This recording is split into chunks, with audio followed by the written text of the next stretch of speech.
حضرت تمیم داری رضی اللہ تعالیٰ عنہ صحابی رسول ہیں۔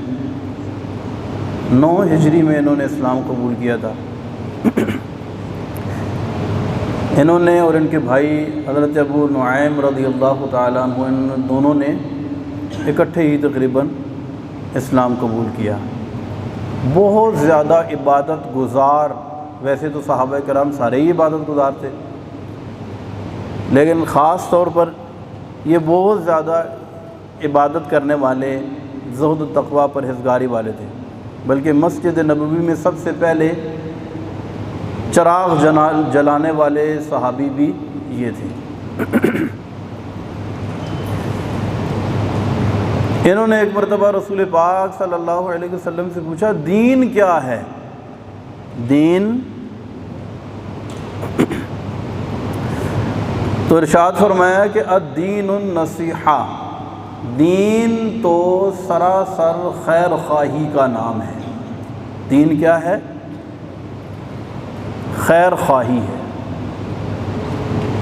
اچھا، نبی پاک صلی اللہ علیہ وسلم کی احادیث ہم جب پڑھتے ہیں تو ویسے تو تمام الفاظ ایسے ہیں کہ ان کا دنیا میں کوئی نعم البدل نہیں ہو سکتا ہے، لیکن کچھ باتیں ایسی ہیں جیسے جوامع الکلم، یعنی بہت زیادہ جامع معنی اور ایسے الفاظ کے بعض اوقات ایک لفظ کے اندر بہت بڑا مفہوم موجود ہوتا ہے، جیسے ہم عام طور پر کہتے ہیں کوزے میں دریا بند کر دینا۔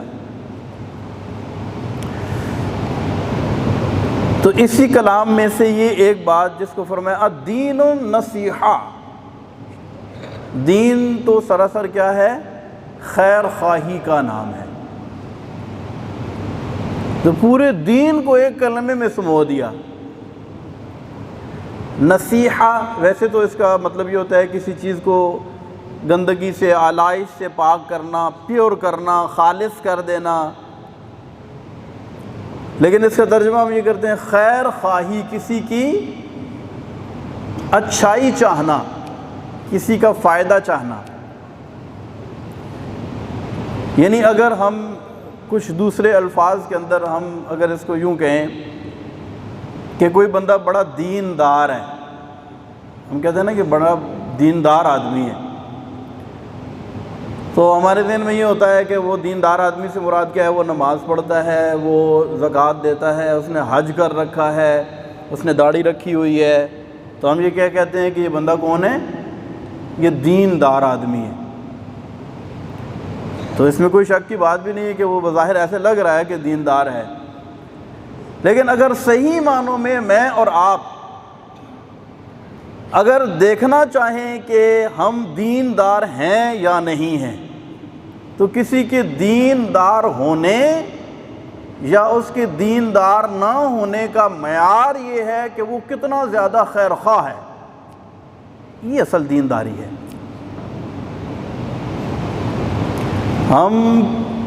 ہمارے دل کے اندر کسی کو فائدہ پہنچانے کا جذبہ کتنا موجود ہے۔ اب ہم میں سے ہر ایک اس بات پہ غور کریں، ظاہری حلیے کو چھوڑ دیں آپ۔ ارشاد فرمایا دین تو نام ہی خیر خواہی کا ہے،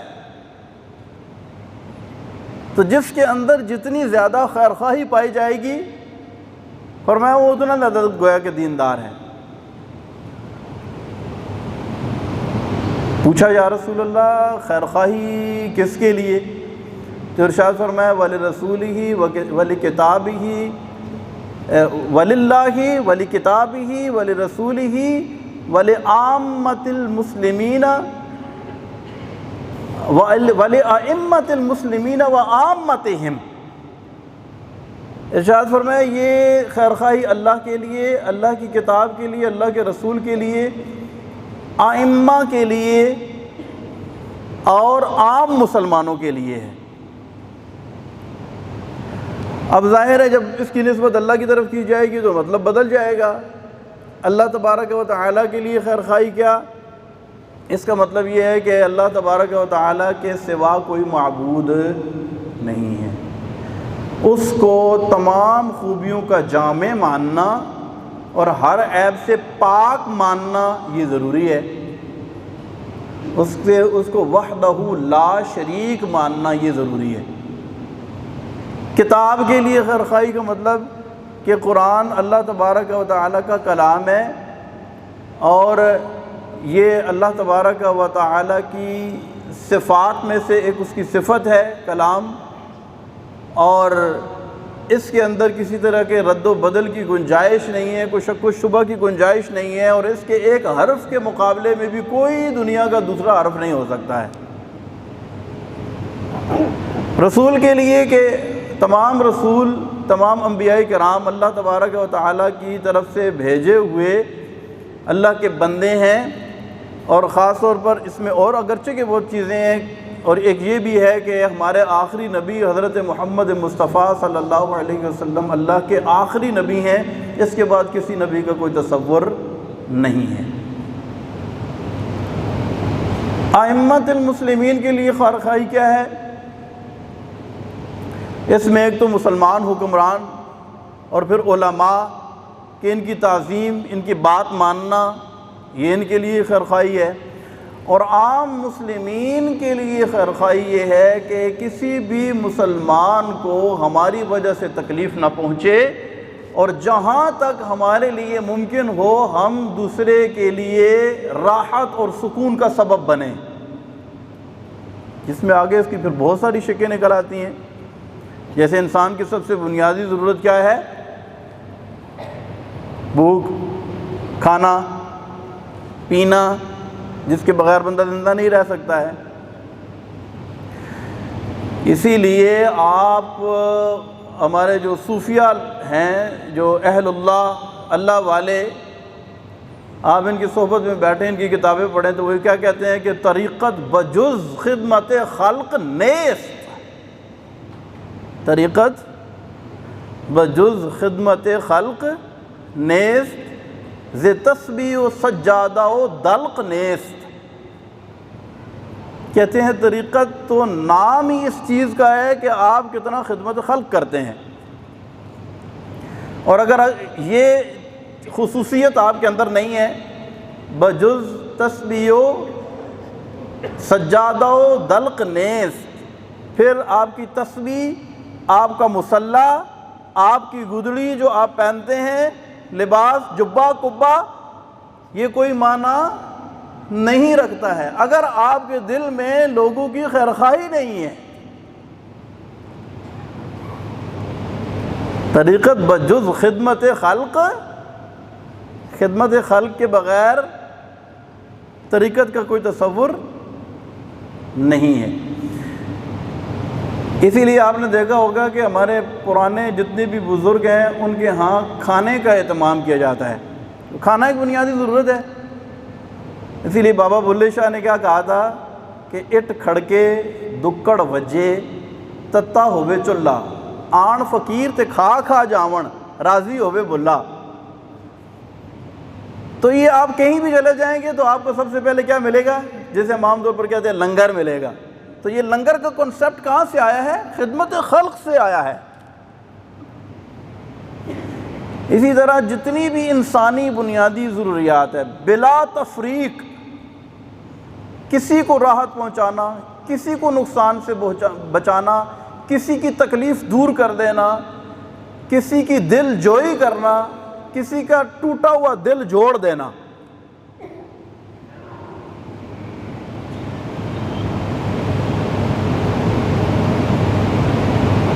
حضرت سیدنا فاروق اعظم رضی اللہ تعالیٰ عنہ کے دور میں ایک شخص نے کسی سے زمین خریدی، زرعی زمین خریدی۔ اس نے کہا میں اس میں سبزیاں اگاؤں گا۔ ہل چلانے کے لیے اس نے کہا کہ عام طور پر کیونکہ ایک خاص حد تک اس کا ہل چلایا جاتا ہے، کھیتی باڑی لوگ کہتے ہیں، لیکن اس کی جو اسے کیا کہتے ہیں نیوٹریشن یا اس کی زمین کی جو خاصیت ہے وہ کچھ عرصے کے بعد متاثر ہو جاتی ہے، تو اس کی اس خاصیت کو بحال کرنے کے لیے گہرا ہل چلایا جاتا ہے تاکہ وہ مٹی جو ہے اچھے طریقے سے اوپر نیچے مکس ہو اور نئے لگانے والی جو فصل ہے وہ اس کا رزلٹ اچھا نکلے۔ زمین خرید لی، زمین خریدنے کے بعد اس نے کہا میں یہاں سبزیاں وغیرہ اگاؤں گا تو ذرا گہرا کر کے ہل چلاتا ہوں. تو اس نے گہرا ہل جو ہی مارا نا تو ہل اٹک گیا، اور دیکھا تو نیچے ایک بکسا تھا جس کے اندر سونا بھرا ہوا تھا. دیکھا تو بکسا نکل آیا، خزانہ سونا. اب یہ سونا اس نے دیکھا نا تو یہ پریشان ہو گیا. اچھا ہمیں اگر ایسا سونا مل جائے تو ہم کیا کریں گے؟ ہم تو خوشی میں بے ہوش ہو جائیں گے. لیکن وہ بندہ خدا پریشان ہو گیا کہ یار یہ سونا میرے پاس آ گیا، اب یہ تو معاملہ بڑا سخت ہے. اس نے وہ بکسا اٹھایا اور جس سے زمین خریدی تھی اس کے پاس چلا گیا. کہنے لگا بھائی بات اصل میں یہ ہے کہ میں نے تم سے زمین خریدی تھی، لیکن ہل چلانے کے دوران یہ بکسا نکل آیا، اس میں تو سونا ہے، یہ میرا تو نہیں ہے، تو تمہارا ہے، کیونکہ میں نے تو تم سے زمین خریدی ہے، اس کا خزانہ تو نہیں خریدا. اس نے جب دیکھا تو وہ تو بڑا پریشان ہو گیا. کہنے لگا نہیں بھائی یہ میرا نہیں ہے، میں نے تو تمہیں زمین بیچ دی، اس میں چاہے تم جو بھی کرو، اس سے جو بھی نفع حاصل کرو وہ سب تمہارا ہے، میرا تو نہیں ہے. اب یہ کہ تمہارا ہے، دوسرا کہ نہیں تمہارا ہے. اب یہ آپس میں جھگڑا پیدا ہو گیا، بھائی خزانہ کس کا ہے. اچھا کیس گیا عدالت کے اندر، قاضی کے سامنے. قاضی بھی پریشان، بھائی زمین بیچنے والے نے بیچ دی، آگے سے خزانہ نکل آیا، یہ کہتا ہے میرا نہیں ہے، میں نے تو زمین خریدی تھی، اب یہ خزانہ کس کو دیں؟ قاضی پریشان. اچھا ہمارے ہاں بھی آپ کو پتہ ہے کیسز چلتے ہیں عدالت کے اندر، آپ دیکھیں سینکڑوں کی تعداد میں کیس، ہزاروں کی تعداد میں کیس چل رہے ہیں. لیکن ان سب کیسز کی بنیادی وجہ کیا ہوتی ہے؟ کہ دونوں آپس میں لڑ رہے ہیں، کیس عدالت میں چلا گیا ہے. اصل اس کے اندر مشترک چیز کیا ہے تمام کیسز کے اندر؟ ایک کہتا ہے یہ میرا ہے، دوسرا کہتا ہے یہ. لیکن یہ اسلامی معاشرے کی ایک ناقابل فراموش مثال ہے کہ عدالت کے اندر کیس گیا ہے، لیکن ایک کہتا ہے یہ تمہارا ہے، دوسرا کہتا ہے نہیں میرا نہیں، یہ تمہارا ہے.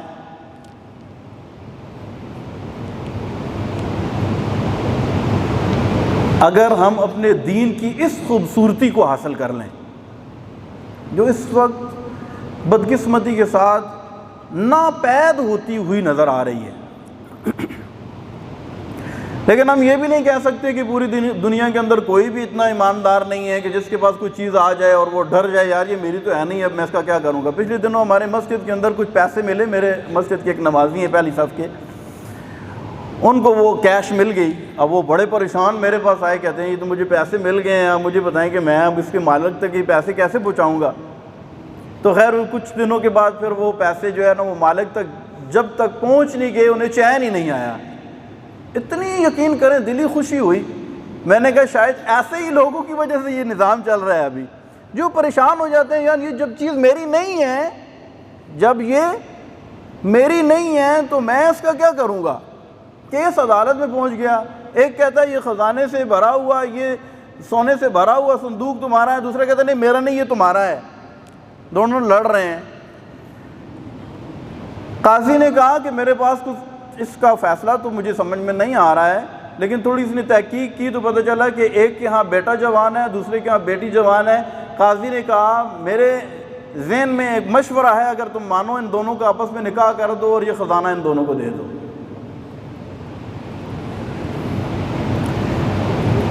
تو نبی پاک صلی اللہ علیہ وسلم نے جس معاشرے کی بنیاد رکھی اور جو معاشرہ آپ نے تشکیل دیا اور جس انداز سے آپ نے اپنے غلاموں کی تربیت کی اور جو تعلیمات آپ نے پوری دنیا کو دیں، اس کا ایک بنیادی ترین جز یہ ہے کہ وہ کبھی بھی یہ گوارا نہیں کرتے تھے کہ دوسرے کا نقصان ہو جائے. وہ کہتے تھے میرا نقصان ہو جائے کوئی ڈزنٹ میٹر، کوئی مسئلہ نہیں ہے، لیکن سامنے والے کا نقصان نہیں ہونا چاہیے. میرا نقصان ہو گیا تو کیا ہے، میرا ہی ہے نا. لیکن کسی کا نقصان وہ کسی صورت میں برداشت نہیں کرتے تھے. تو دین کیا ہے؟ خیر خواہی ہے. کیا ہے؟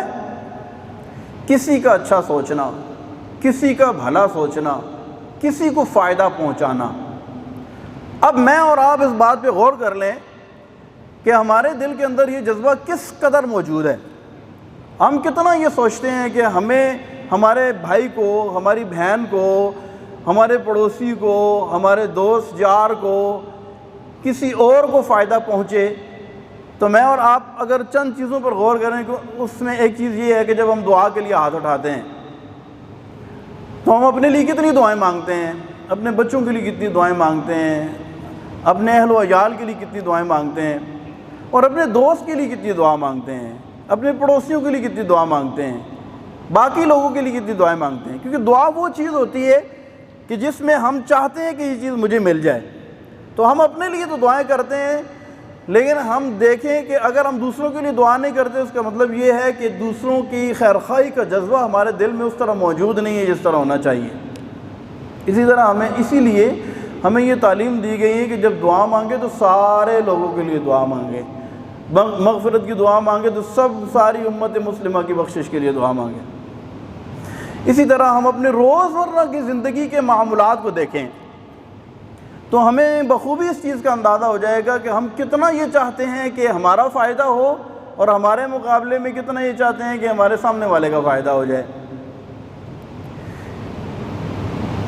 تو خلاصہ کلام یہ نکلا ہے کہ ہم کتنے دیندار ہیں، اس کا پتہ چلے گا کہ ہم کتنے خیرخواہ ہیں۔ تو اس خیرخواہی کی ایک مثال، بڑی خوبصورت مثال، اور میں یہ سمجھتا ہوں کہ اگر موجودہ سچویشن کے مطابق اگر دیکھا جائے، اگرچہ کہ اس کے فضائل پر کثیر حدیث بھی موجود ہیں، لیکن اگر موجودہ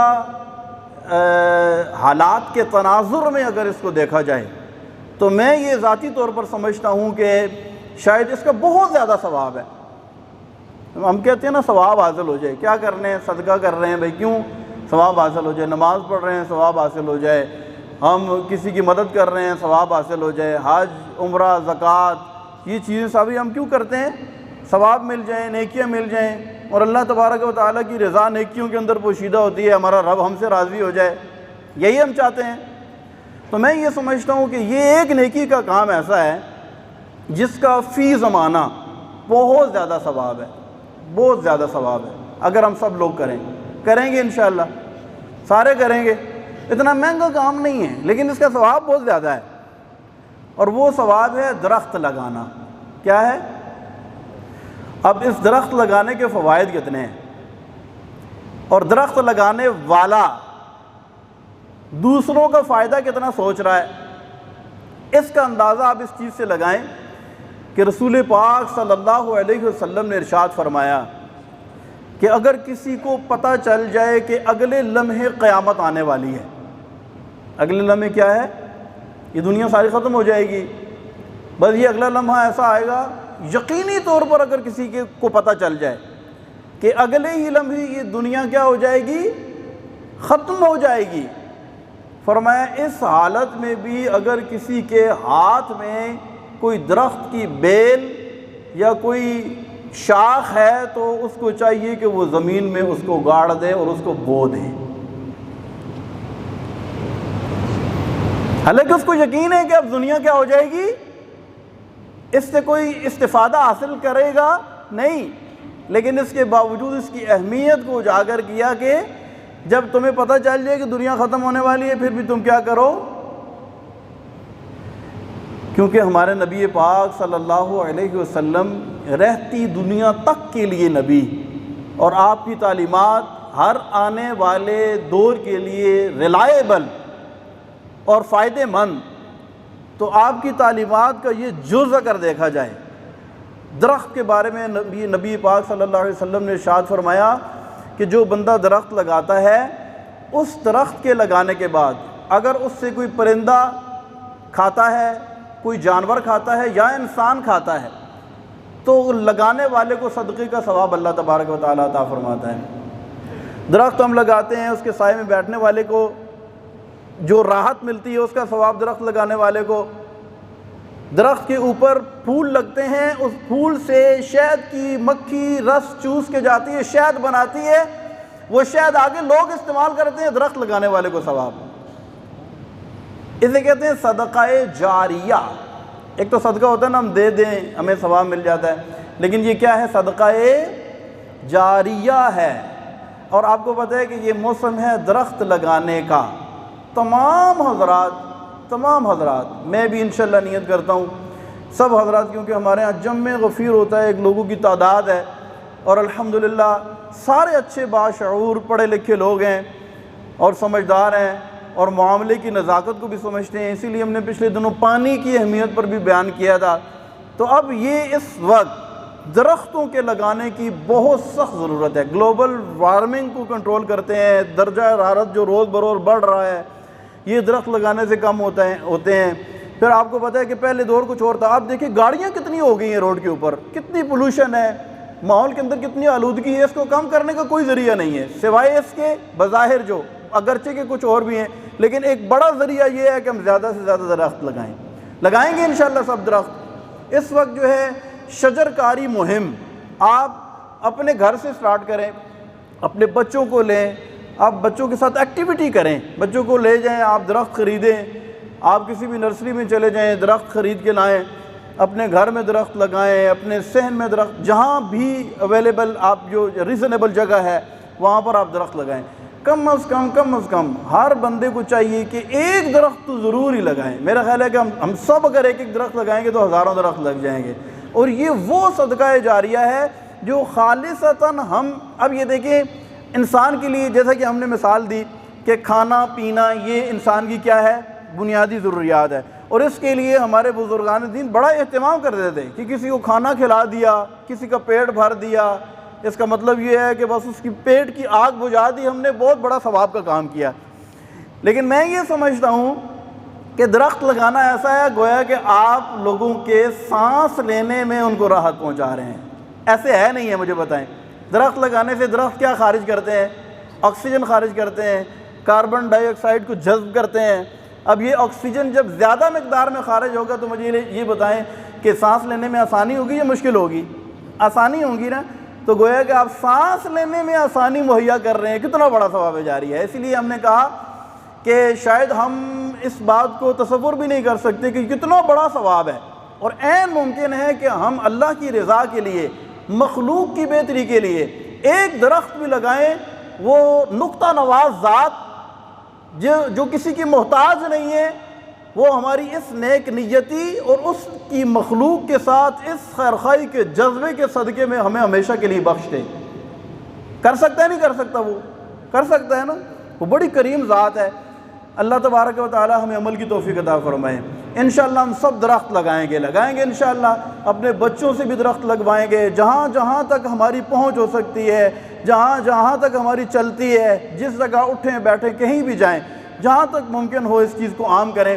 جتنے زیادہ انشاءاللہ درخت لگیں گے اتنی آسانیاں تقسیم ہوں گی، اور جب اللہ کے مخلوق کے لیے آسانیاں ہوں گی تو اللہ تبارک و تعالی ہم پر ضرور رحم فرمائے گا۔ اللہ تبارک و تعالی ہم سب پر رحمت کی نظر فرمائے۔ تمام حضرات اپنی صفوں کو درست کریں گے۔